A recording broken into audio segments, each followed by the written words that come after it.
This is Akashvani, the news read by Valsa Williams.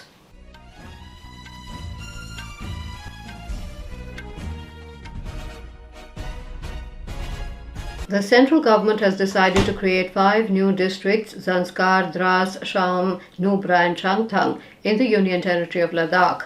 In a social media post today, Union Home Minister Amit Shah said the Ministry of Home Affairs has decided to create 5 new districts in the Union Territory in pursuit of Prime Minister Narendra Modi's vision to build a developed and prosperous Ladakh. He said the new districts will take benefit meant for the people to their doorsteps by bolstering governance in every nook and cranny.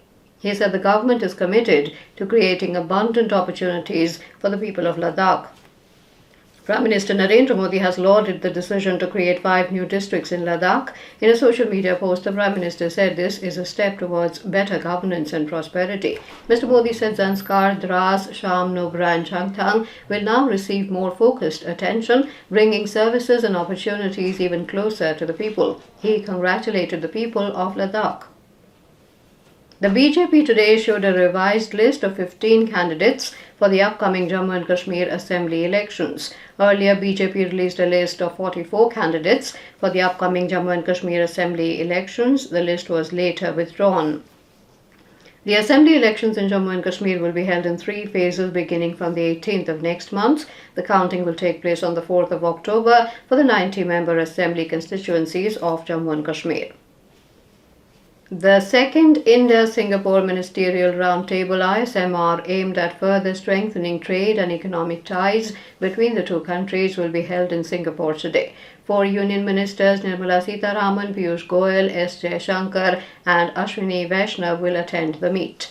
During their visit, the ministers will interact with their Singaporean counterparts and leadership. The ISMR is a unique mechanism established to set a new agenda for India-Singapore bilateral relations.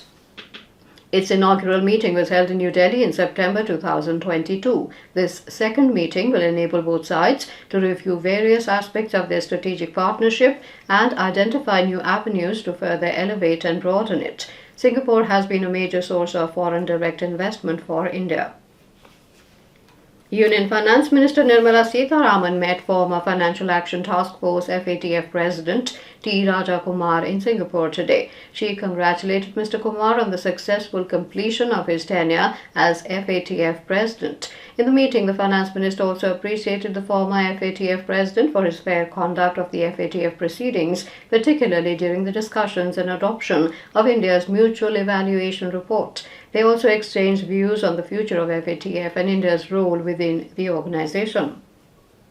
Prime Minister Narendra Modi today spoke with Australian Prime Minister Anthony Albanese. In a social media post, Mr. Modi said both the leaders took stock of progress in bilateral relations and cooperation in the multilateral fora, including the Quad.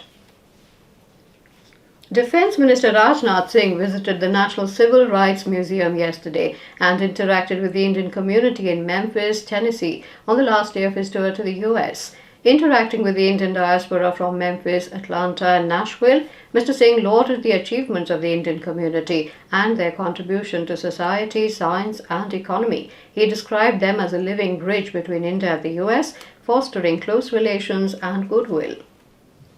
The government has termed a fake link that claims to offer financial aid of over 46,000 rupees from the Finance Ministry. In a social media post, the fact-check unit of Information and Broadcast Ministry busted the fake news and said the scam was conducted via a messaging app in the guise of financial aid to the poor. The recipients were tricked into submitting their personal details through the fraudulent link. The ministry has denied any such claims and declared the message fake. In Bangladesh, at least 30 people were injured when clashes broke out between students and protesting Ansar personnel near the Central Secretariat in Dhaka on Sunday night. The clash started after 9 p.m. following reports that key figures from the anti-discrimination student movement, including Sarjis Alam and Hasnat Abdullah, are under siege at the Secretariat. As the news spread, students from several halls of Dhaka University gathered and marched towards the Secretariat area, demanding the release of the coordinators. And with that, we end this news bulletin.